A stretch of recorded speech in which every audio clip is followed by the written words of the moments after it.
It was on one of those fog-drenched December evenings, when the gas lamps of London barely managed to pierce the swirling mist, that I found myself seated across from Sherlock Holmes at 221B Baker Street. He was engaged in one of his many peculiar experiments, his long fingers carefully adding a dark liquid to a bubbling vial, his sharp gaze fixed upon the reaction with the intensity of a scientist unraveling the secrets of nature itself.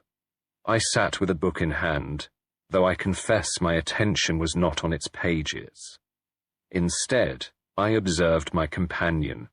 There was an unmistakable restlessness in his manner, a quiet dissatisfaction that I had learned to recognize as the prelude to one of his periods of profound intellectual boredom. A lack of stimulating cases had left him adrift, his brilliant mind yearning for a challenge worthy of his talents. As the liquid in the vial turned an ominous shade of green, he sighed and leaned back. "A trifling matter," he murmured, shaking his head. I had hoped for something more conclusive. Alas, chemistry, like crime, does not always yield immediate results. At that precise moment, a sharp knock at the door shattered the silence. Mrs. Hudson, ever efficient in her duties, appeared at the threshold, a flicker of curiosity in her kindly eyes. "A lady to see you, Mr. Holmes," she announced. "She refuses to give her name." Holmes arched an eyebrow. "Intriguing. Show her in." The woman who stepped into our sitting room was a striking figure, though not in the conventional sense.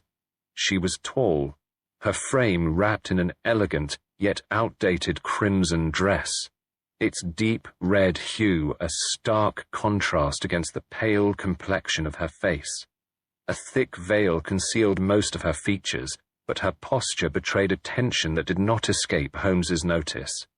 What struck me most, however, was the single red rose she clutched in her gloved hands. An odd and deliberate choice, given the season. It was fresh, its petals unfurled in full bloom, as if plucked that very morning from some hidden greenhouse. For a long moment, she said nothing. Holmes, too, remained silent, his piercing gaze drinking in every detail of her presence. Then, with a voice tinged with hesitance, she spoke. "Mr. Holmes," she said, "I'm in need of your help. There is a matter of great importance, and I fear—" She hesitated. "I fear I'm already too late." Before she could say another word, Holmes raised a hand. "You will, of course, allow me a few preliminary observations," he said, his tone light, but his expression sharp. The woman stiffened slightly. "Observations?" Holmes leaned forward, his keen eyes fixed upon her hands. "You are a woman of education. Your speech and posture betray an aristocratic upbringing, yet you have ink stains on your fingers. That suggests a habit of writing or correspondence conducted in secrecy, as no lady of your standing would be so careless in broad daylight. Your slight tremor indicates distress, though not necessarily fear. No. This is the anxiety of one who carries a burden she cannot share. And then there is the matter of the rose." He gestured toward the flower she held. "Fresh, despite the winter chill. Carefully chosen. A symbol, I presume." The woman's grip on the rose tightened. "You see much, Mr. Holmes," she murmured. "I see only what is there to be seen," he corrected. "The question, however, is what you choose to tell me in return." She exhaled, as if resigning herself to the inevitable. "Very well," she said, "but I must warn you, the truth I bring may not be one you wish to uncover." Holmes merely smiled. "Madam, those are the only truths worth pursuing." The woman seated before us carried herself with the poise of nobility, yet there was an unmistakable shadow upon her countenance. Lady Eleanor Fitzroy, daughter of the late Lord Reginald Fitzroy, had the bearing of one accustomed to privilege, but her eyes betrayed a deeper unrest. She sat rigidly, her hands folded in her lap, as if forcing herself to maintain control. For a moment, she hesitated, her lips parting and closing again, as though uncertain where to begin. I had seen many a troubled client cross our threshold, but few so evidently at war with themselves. There was a weight upon her, something she wished to divulge, yet feared to put into words. Holmes, meanwhile, regarded her with the calm detachment of a surgeon preparing for an incision. His long fingers steepled. He observed her as one might examine an unfamiliar specimen under a microscope, without a trace of sentiment, but with the keenest interest. "You are safe here, Lady Fitzroy," he said at last, his voice measured. "I believe you have come seeking answers. And yet, if I may observe, you have not quite decided whether you truly wish to know them." She exhaled, her resolve seemingly hardening. "Mr. Holmes, I have come because I fear that my father's past has risen from the grave, and I do not know if I am prepared for what it may reveal." Holmes gave a slight nod, as though he had expected nothing less. "Then, madam," he said, "let us begin with the facts." Lady Eleanor drew a breath, then began. "For as long as I can remember, every December 15th, a single red rose has been placed upon my father's grave in St. Bartholomew's Cemetery. No note, no name, just the flower." Holmes remained motionless, his expression unreadable. "A quiet tribute," he murmured, "not altogether uncommon. And yet, this year, something changed." She nodded. "Yes, this year, alongside the rose, I found a note. The message was brief, but chilling." She lowered her voice as she recited the words from memory. "To the man who knew too much, your sins are not buried with you." The room fell silent. Even I could not suppress the slight shiver that ran down my spine at the ominous phrase. Holmes tapped his fingers lightly against the arm of his chair. "Fascinating," he said, more to himself than to us. "A tradition carried out with quiet reverence, disrupted at last by accusation. And tell me, Lady Fitzroy, does your father have sins worth unearthing?" A flicker of something, guilt, uncertainty, passed across her face. "I do not know," she admitted. "There were whispers, of course. My father was a powerful man with many dealings beyond the public eye, but I cannot say whether he wronged anyone so grievously as to warrant such a message from beyond the grave." Holmes studied her for a long moment. "Interesting," he murmured. "Very interesting indeed." And with that, the case had begun. Lady Eleanor hesitated, her fingers tightening around the folds of her dress. "There were whispers," she said at last, "rumors that my father's affairs were not as respectable as he made them appear. I never paid them much heed, until now." Holmes made no comment, but his sharp gaze remained fixed upon her, his long fingers tapping soundlessly together. She exhaled. "My father was a man of great influence, Mr. Holmes. He moved in circles that few had access to. Government officials, foreign dignitaries, even certain questionable associates." She glanced at me, as if uncertain how much she should say in front of a doctor rather than a detective. Holmes gestured for her to continue. "There was an incident many years ago," she admitted. "A dispute over an inheritance, one that was never fully resolved. Some believed my father manipulated the outcome to his advantage. Others claimed there was an illegitimate heir, denied his rightful claim, but no proof ever surfaced.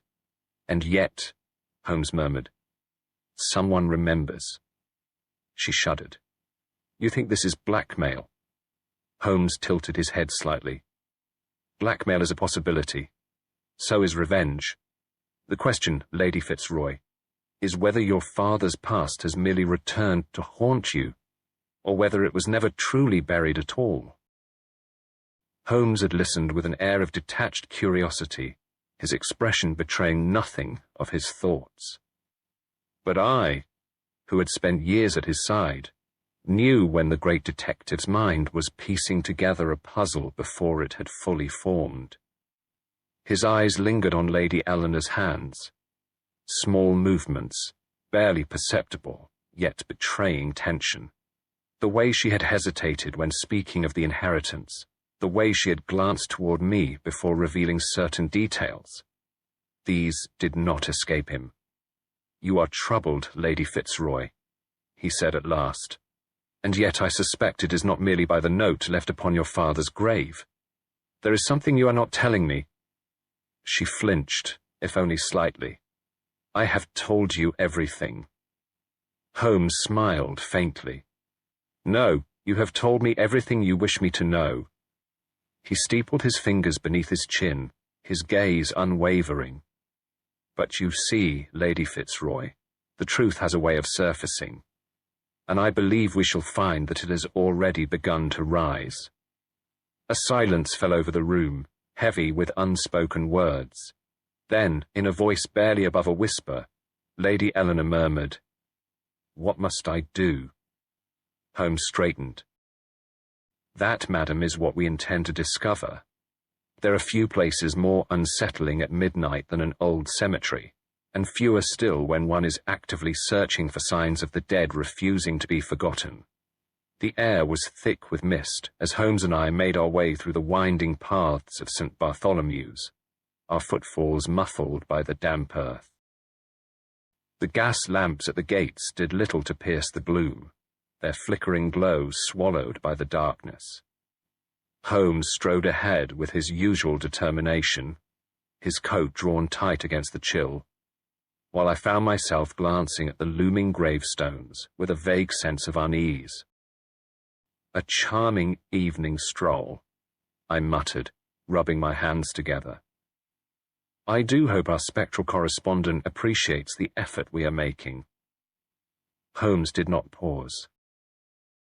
"Ghosts do not write notes, Watson," he said lightly. "Nor do they leave roses in December. There is a very real hand behind this affair, and I mean to discover it. At last, we reached the Fitzroy family plot. By the dim light of my lantern, we saw it, a single red rose placed with deliberate care upon the weathered stone. Beside it, a slip of paper fluttered faintly in the cold breeze. Holmes bent down, plucking it up between two fingers, his expression unreadable. For a long moment, he was silent. Then he murmured, "Fascinating." I leaned in, reading the message once more. "To the man who knew too much, your sins are not buried with you." Holmes straightened, tucking the note into his pocket. "Come, Watson." This message was not left without purpose, and neither was it left without a trace. With that, he turned sharply on his heel, his mind already racing ahead of us into the mystery that lay before him. Back at Baker Street, Holmes wasted no time. The fire crackled in the hearth, casting flickering shadows upon the walls, but he had no interest in its warmth. Instead, he had cleared a space upon the table, his magnifying glass in hand as he carefully examined the note beneath its lens. I watched as he ran a long, slender finger along the edge of the paper. "Good quality," he murmured. "Not a common stationery, but one of refinement, the type preferred by private correspondents rather than businesses. Do you observe anything else, Watson?" I peered closer. "The ink is slightly smudged at the end," I said, pleased with my own observation. "A hurried hand, perhaps?" Holmes gave the faintest smile. "Possibly, but note the angle of the letters. The writer is left-handed. See how the ink pulls slightly on the downward strokes. A right-handed writer would not produce such an effect." I nodded, conceding the point. A left-handed writer with refined penmanship who smudged the ink in haste. Perhaps he feared being discovered. Holmes tapped the note against his fingers. Or hesitated before finishing his message, he mused. A nervous hand, but not an unskilled one. The writer is educated, but uncertain. Now, the question is, uncertain about what? He set the note down, his gaze drifting toward the fireplace, lost in thought. Then, with sudden resolve, he stood. "This is not a mere warning, Watson," he said. "It is a confession in disguise, and I intend to find out precisely who has chosen to make it." Holmes sat in his chair, the note resting between his fingers, his eyes distant as he turned over the possibilities in his mind. I knew better than to interrupt him in such moments. My role, I had learned, was to provide the necessary facts while he performed his remarkable mental calculations. There were always whispers about Lord Fitzroy, I began.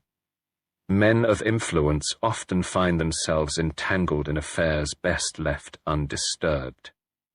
His connections within the government were no secret, but some claimed he was involved in dealings far beyond what was publicly acknowledged. Holmes gave a slight nod, as if this was already expected.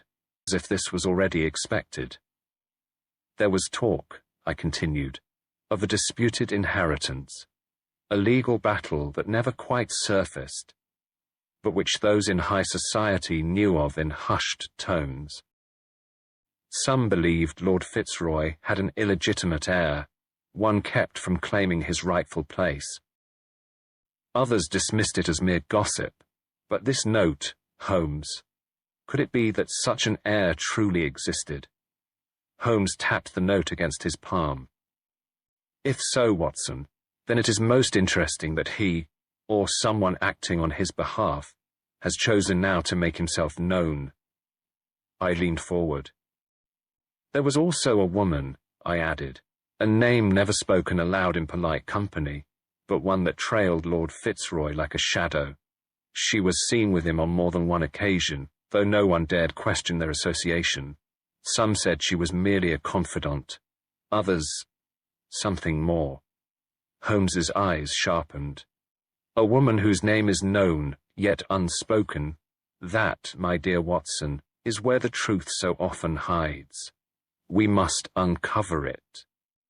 He rose from his chair, his energy restored. I believe it is time to pay a visit to someone who might remember more than they ought to.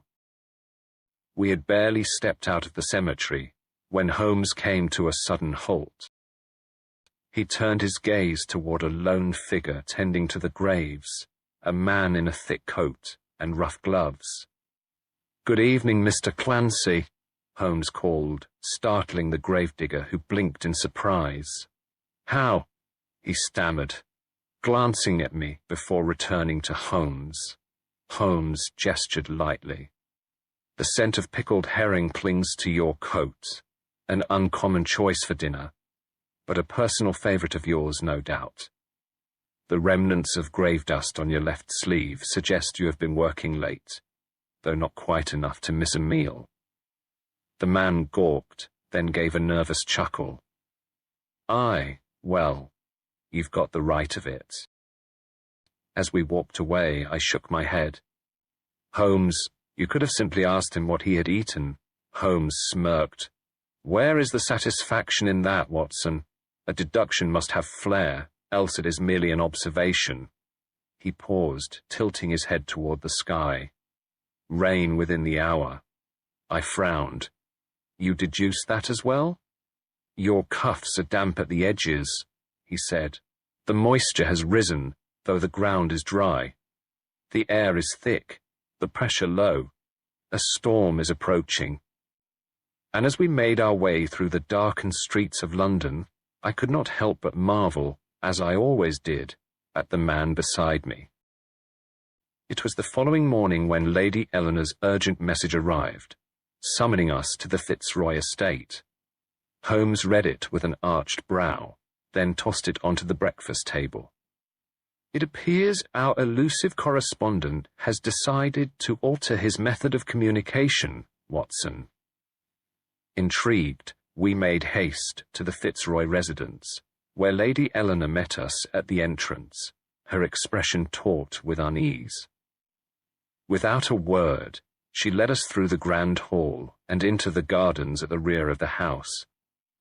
There, at the base of an old stone fountain, lay another red rose, identical to the one left upon her father's grave. A folded note lay beside it. "The cemetery was not enough, it seems," Holmes mused as he retrieved the paper. He unfolded it carefully, his sharp eyes scanning the words. Fascinating. This time, the message is far less cryptic. I peered over his shoulder. The note contained but 3 words. "I will be heard." "A bold shift," I remarked. "Whoever is behind this has decided to escalate matters." Holmes nodded. "It suggests a growing impatience." The anonymity of the cemetery offered a degree of detachment. This, however, is an unmistakable challenge. The sender wishes Lady Eleanor to know they are close. Lady Eleanor's voice was steady, though I detected an underlying tremor. "What do they want from me?" Holmes tapped the note thoughtfully. "Not money, I think. No demand has been made, no ultimatum given. This is not a plea, nor is it a threat, it is a claim." "A claim?" I repeated. "Indeed. The question is, to what?" He turned the note over, examining the ink with quiet intensity. "And that, my dear Watson, is what we must now determine." By the time we returned to Baker Street, Holmes had already formed a hypothesis. Seated in his chair, fingers steepled, he spoke as if unraveling a puzzle whose edges he had long discerned.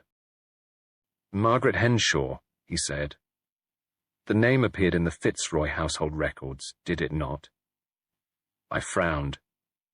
She was a housemaid in Lord Fitzroy's service, but she left shortly after his death. Why does she interest you? Holmes smiled faintly. Because she did not simply leave, Watson. She vanished.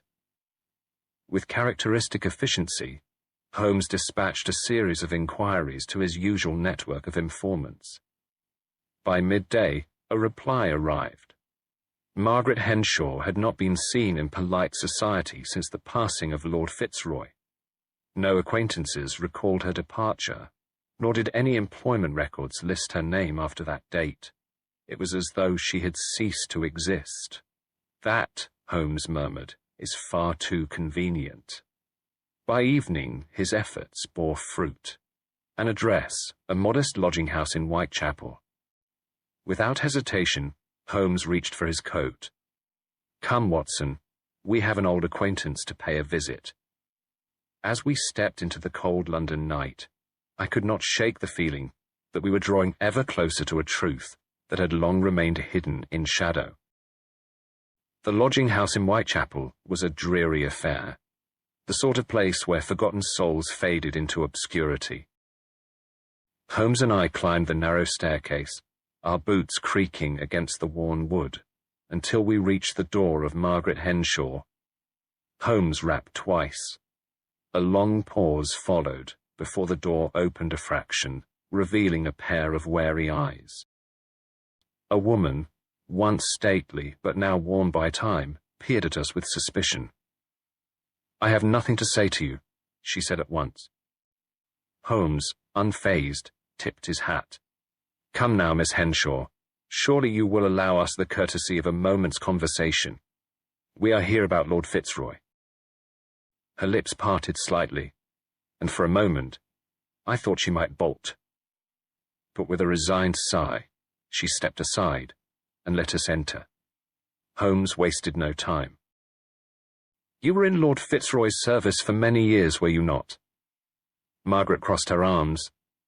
"A lifetime ago. And yet you vanished upon his death. A curious decision for a woman with nothing to hide." She stiffened. "I left because I had no place there. Holmes studied her closely. Or because the one person who needed you most was no longer protected. She turned away, pressing a hand to her forehead. It was never meant to be known. But it is known, Miss Henshaw. The truth has a way of surfacing. A long silence stretched between us before she exhaled sharply. Very well, she said, her voice low.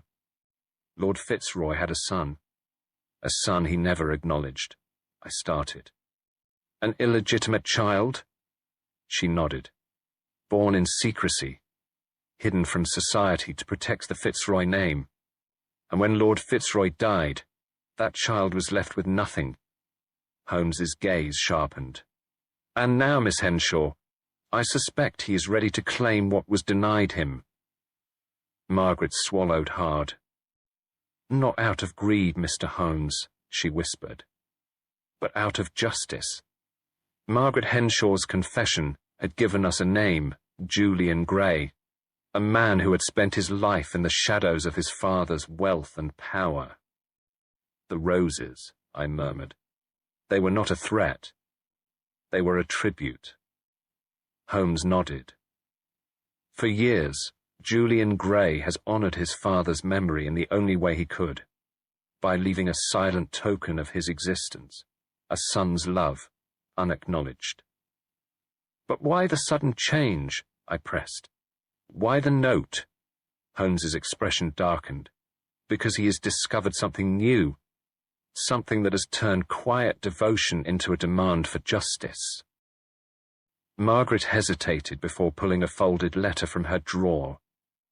Julian wrote to me 2 weeks ago. He found something among his mother's old belongings, a letter from Lord Fitzroy himself, in which he admitted his son's birth, but swore that Julian would never be allowed to claim his name. The betrayal was evident. The father Julian Gray had mourned for years had, in truth, cast him aside. I let out a breath. He must be devastated. Holmes's fingers drummed against his knee.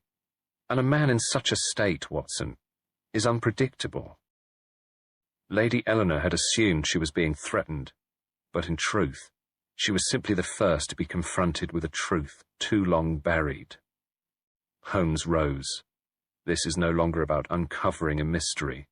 It is about preventing a tragedy. Holmes wasted no time. Within the hour, messages were dispatched, instructions given.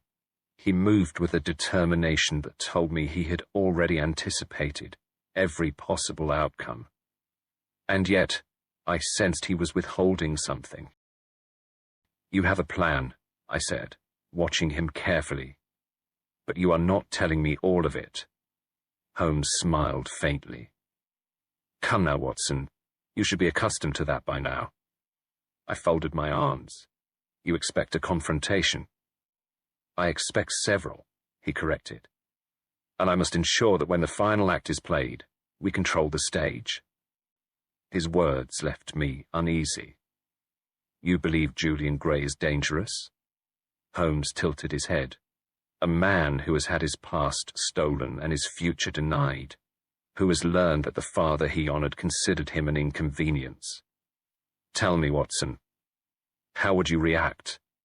I had no answer. Holmes retrieved his coat and hat.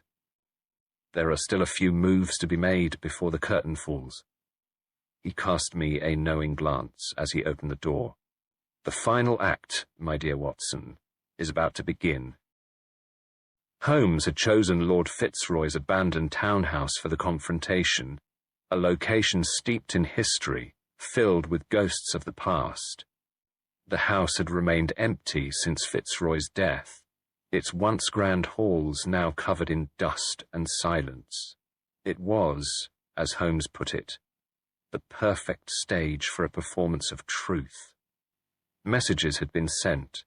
Each key player in this mystery had been summoned under different pretexts. Lady Eleanor believed she was meeting her father's long-lost heir. Julian Gray was told that a lawyer, acting on behalf of the Fitzroy estate, had information regarding his claim.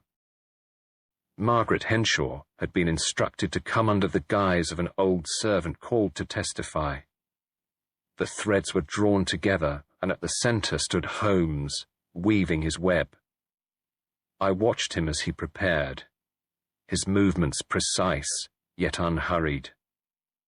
There was something in his manner, an anticipation, an excitement beneath the cool exterior, that unsettled me. "You are enjoying this?" I remarked. Holmes smiled faintly. "A game of chess, Watson, is only worth playing when all the pieces are on the board." "And what role do we play?" I asked. Holmes reached for his pocket watch. "That, my dear Watson, depends entirely on what happens next." I frowned. "And you are certain this will not end in disaster?" Holmes clasped his hands behind his back. "Certainty is a luxury we do not possess. But I have found that truth, once cornered, has a way of revealing itself." Before I could press him further, we heard the sound of carriage wheels outside. The first of our guests had arrived. Holmes turned to me with a glint in his eye. "And now, Watson, the curtain rises."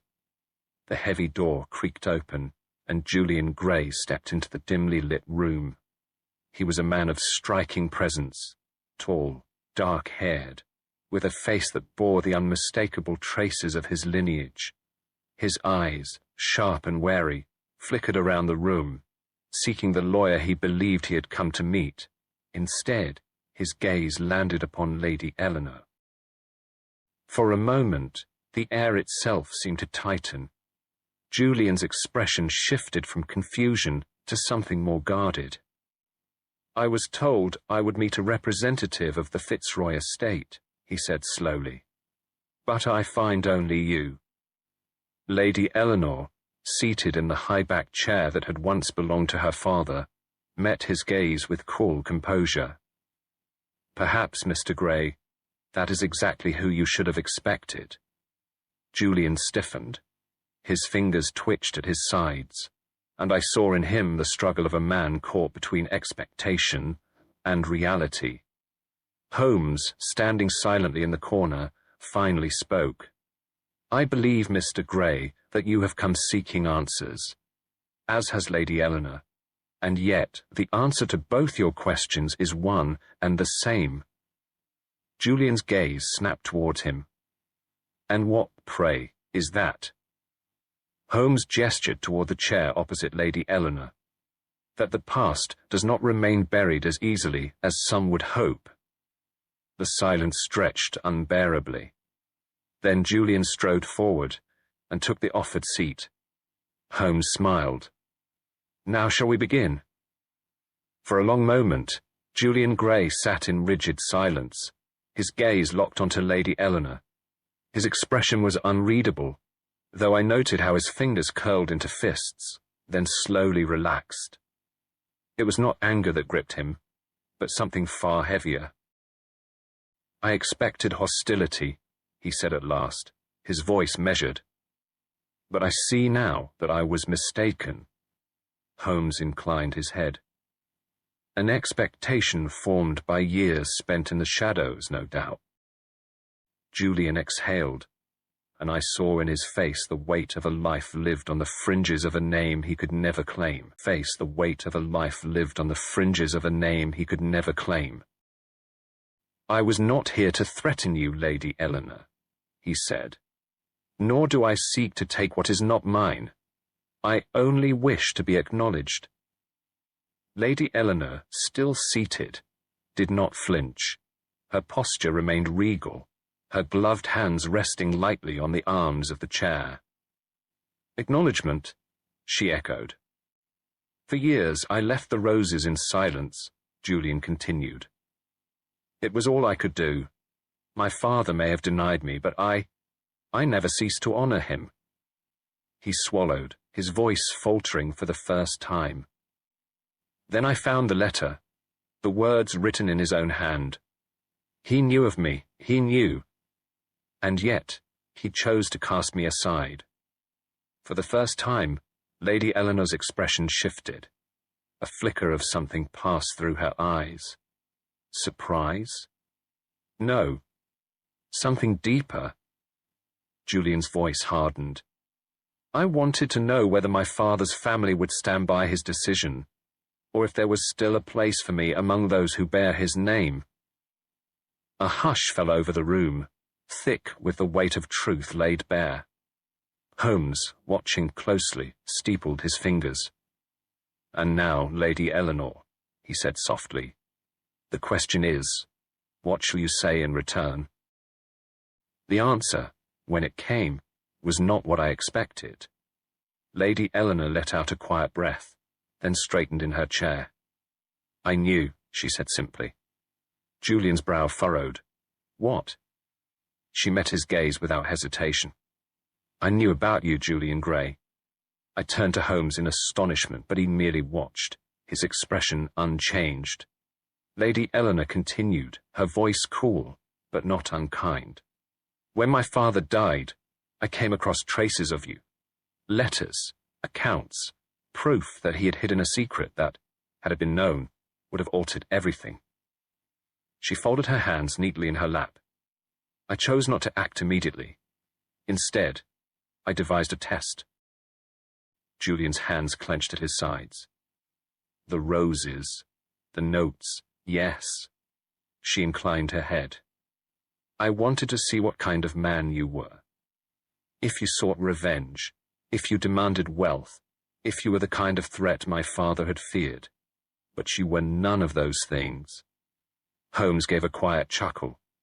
A fascinating strategy, Lady Eleanor. Deception, but with purpose. Julian's voice was quiet. And now that you have your answer? She studied him for a long moment. Then, at last, she spoke. Now, Julian Gray, we discuss what comes next. I sat in quiet reflection as the conversation between Julian and Lady Eleanor continued, now absent of accusation, filled instead with the delicate negotiation of long-buried truths. Holmes, ever the observer, watched with interest before rising to his feet. I believe our presence is no longer required, Watson, he murmured. As we stepped outside, I let out a slow breath. You knew, I said. You knew Eleanor had orchestrated this entire affair. Holmes smiled. I suspected. But you didn't stop it. He turned to me, his eyes gleaming with something that might have been amusement. Not every battle is won with deduction, Watson. Some require patience. And with that, he strode ahead, leaving me to marvel, once again, at the mind of Sherlock Holmes. Holmes stood before the assembled company, his expression as impassive as ever. His fingers toyed with the latest note, one of the cryptic messages that had led us here. He held it up for all to see. Let us begin, he said, with what should have been the simplest question of all. Who wrote the notes? Julian Gray tensed in his chair. Surely not. Not you, Holmes interrupted smoothly. Indeed, they were not. But nor were they written by a servant, nor an unknown adversary from Lord Fitzroy's past. No, the answer is far simpler. He turned, his gaze resting on Lady Eleanor. A silence fell over the room. Lady Eleanor Fitzroy did not deny it. It was you, I breathed. But why?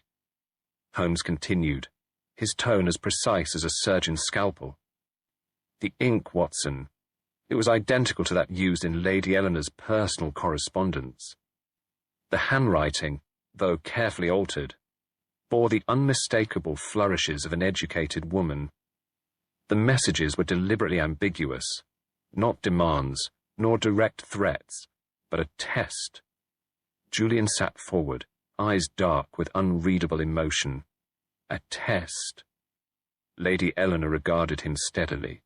You have spent your life seeking acknowledgement, she said at last.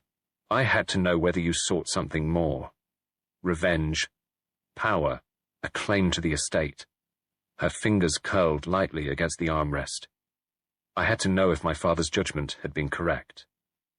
Julian's jaw tightened. "And now that you do?" Holmes interjected. "Now, my dear sir, she has her answer." I turned to Holmes, still struggling to comprehend it all. "You knew," I said. "You knew before we even arrived." Holmes gave the barest of smiles. "I suspected, but certainty, Watson, is best reserved for the final act." Holmes turned his gaze toward Margaret Henshaw, who had been silent throughout. "Now, we come to you, Miss Henshaw," he said, his voice softer but no less piercing. "You were the one piece of this puzzle that remained out of place." Margaret looked away. "I have nothing to do with—" Holmes held up a hand. "Permit me, if you will, to tell you what I do know. You disappeared after Lord Fitzroy's death. Yet you never truly left. You remained in the shadows, ensuring that nothing, not even Julian's existence, became a weapon against the Fitzroy name." Her lips pressed together.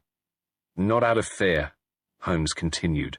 "Not out of guilt, but out of loyalty." I frowned. "Loyalty?" Margaret exhaled, her hands trembling slightly. "Lord Fitzroy was not a perfect man," she admitted, "but he loved Julian's mother, and I could not let their story be reduced to scandal." She glanced at Julian, something unreadable in her expression. "I stayed because I knew one day this moment would come." Watson, ever sentimental, let out a breath. "And so, after all these years, you guarded a truth that was bound to surface." Holmes nodded.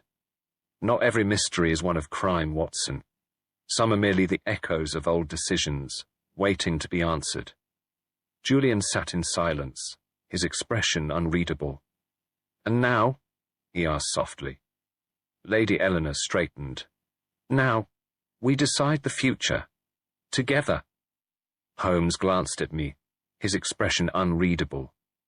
"A rare case indeed, Watson," he murmured.